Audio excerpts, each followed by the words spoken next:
7 of 8. These are our Wow. last 2 issues here as we Zowie. end this epic. We see Supergirl kind of floating with that is the ship of the Barbin's Brigands. It's that the space pirate solar pirate ship or whatever. Yeah. Yep. And she's kind of dwarfed by it. We come to find out. I guess as you should be. I just love this art here, but she's just floating. Yeah, she's just kind of sitting there floating with a determined look on her face. Is that supposed to be Earth? I think that is back behind her, potentially. So what we have here in this story is boots go way up. She knows they do here. She knows that, and we've learned it too, that we come to find out that the Brigands, if one of theirs is left behind, they will do whatever they can to go and save him. Sure. Or if one of theirs is killed, they'll go back and lay waste to anybody who's affected anybody there. Well, I mean, it's like we've always heard, no Brigands left behind. Exactly. Right? Yeah. Exactly. Mm-hmm. So Supergirl is deciding, I'll take the fight to the Brigands then, since we have Crim. Mm-hmm. So we'll deal with the Brigands, and then we'll deal with Crim of the Yellow Hills. Okay. While she's off dealing with the Brigands, Ruthie is on this other planet far away. That's not Earth. The planet they're on there. Apple. It is, but that's the planet that I think they're on that we saw in the background there. Okay. And so Ruthie's just sitting there with Comet, and they're talking, while they're finding this this apple or whatever fruit that let's be fair. Feeding. They're not talking. She's talking. Ruthie's talking to the Comet. The horse is not talking. The horse is not talking. Yeah. But there's times where it like neighs, and Ruthie's like, I know. Like she's either answering for him or she's like, I know what you're saying. Yeah. We come to find out though that they have Crim of the Yellow Hills tied up to a tree there on this planet. And she is ready. She's like, I understand that, me being here by myself might cause you a little panic, Comet, but like Supergirl knows I'm not going to do anything. Just me and Crim here. Like, we'll deal with him once she gets back. Like, allow me to demonstrate Supergirl's trust in me. Like, she knows what she's doing, Comet, is what Ruthie's telling the horse here. And she's like, as it stands, in about 2 seconds, I will have Crim's head. And about that time, Comet darts in between the two of them there. And Ruthie's just kind of like, yeah, she doesn't. Comet does not want her to have to go through that. Exactly. The killing of this guy and live with that. And exactly. And that's funny how, like, that is all demonstrated in one single panel. It is of just crypto. Crypto. Yeah, Comet that's just really good. Really sliding in there. We get where's Crypto, by the way? Crypto's back on that planet still. Remember? Oh, that's right. That's right. Because he got smacked up. Arrow.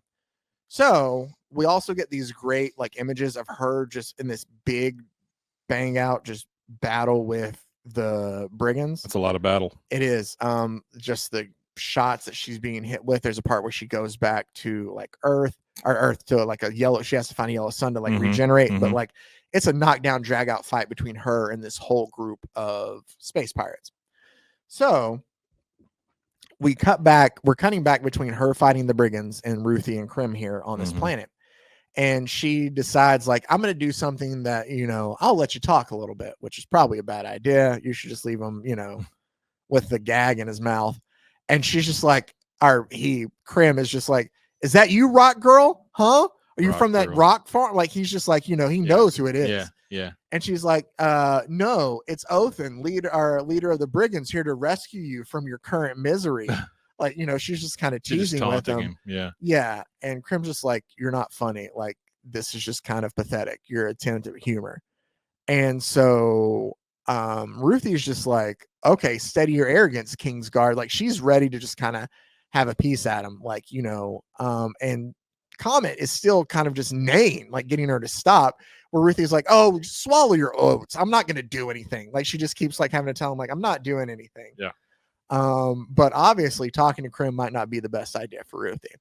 Supergirl is back battling, and I just love the art here of this. Like, she lands on the ship and you can see the indention of like her feet there and things just kind of flying off around her in space.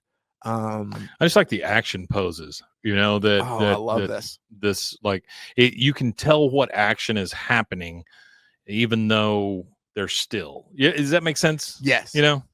While Ruthie, and I thought you might appreciate this to give a little clarity.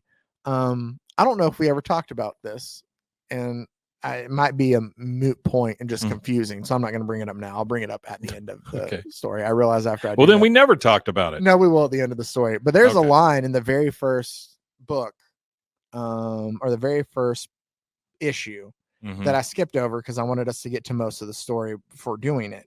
But where she was talking about, remember early on where she talks about how the sword was so easy to retrieve from her father's chest, like she don't know why Krim left it. And she goes, I can testify that, it wasn't lodged deep enough to where like a child like me could pull it out. She goes, I had meant to ask him and even had the question on my tongue when Supergirl and I eventually found the filthy man, and he begged for his life with tears in his eyes.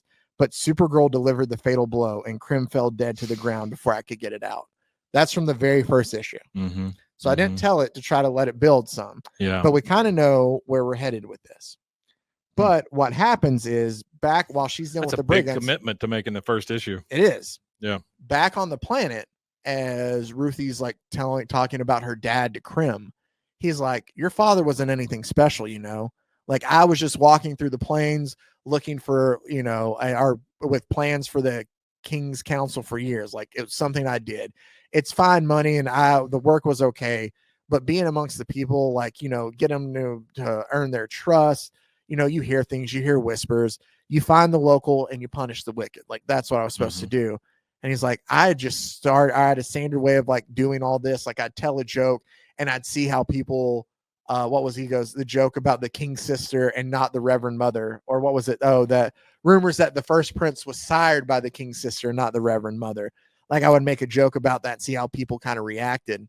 It's such a funny joke. Yeah. When he goes, those who go along with the humor reveal themselves to kind of be like unwitting knowing of their execution, to see that they were ill speaking of the king.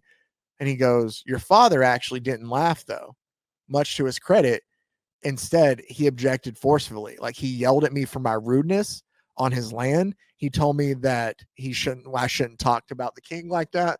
And that I needed to like vacate the premises immediately, apologize for this blasphemy, and walk away from him and his family after all the goodwill he had shown me. And instead, I just couldn't deal with him talking down to me like that. Like, who was he to know me? So that's why I killed him. Like, and Ruthie just kind of finds out like there's no rhyme or reason. Yeah, there's just nothing there. And so that just if anything, because he wanted to kill somebody, just like enrages her more to think of that. There's no rhyme or reason to it there. We also get intercut that the brigands have Supergirl finally kind of like tied up and I don't think imprisoned in a way, and they have a gun with a kryptonite bullet. Kryptonite is rare, but the rich can find the rare. And so while she's sitting there and the main captain has a bullet there for her, and he's like, well, this is unexpected. And you see Supergirl goes, no, you can't, please just don't. And the guy's just sitting there like, you hear that in all of your travels, has the song sounded sweeter? Like he thinks that she's just sitting there begging, that the captain's begging her not to be shot. Yeah. And she goes, you hear me? I'll be fine. She needs you. Please don't. And the captain's like, what? And you see her go, I'm serious, Comet. Don't you effing dare. And then that's the captain's just like, Comet. And about that time, the horse leaves Ruthie alone with Krim to go save Supergirl. Oh my. Like Ruthie the whole time is like, I don't want to stand between you and Supergirl. She needs you. So Ruthie is essentially like coaxing Comet into like, she needs you right now bad. Yeah. Because she wants to be left alone with Krim of the Yellow Hills. And you see her there kind of grab the hilt of the sword as she unsheath it as she's walking over to Krim as we end issue 7 here. She just wants to take his ass out. Of Supergirl Woman of Tomorrow. Yeah, no, she is ready. And that can't blame her. Yeah, no, she is ready to go ahead and be done with Krim of the Yellow Hills. Frozen heroes. Gonna tell you about Frozen heroes. Gonna tell you about.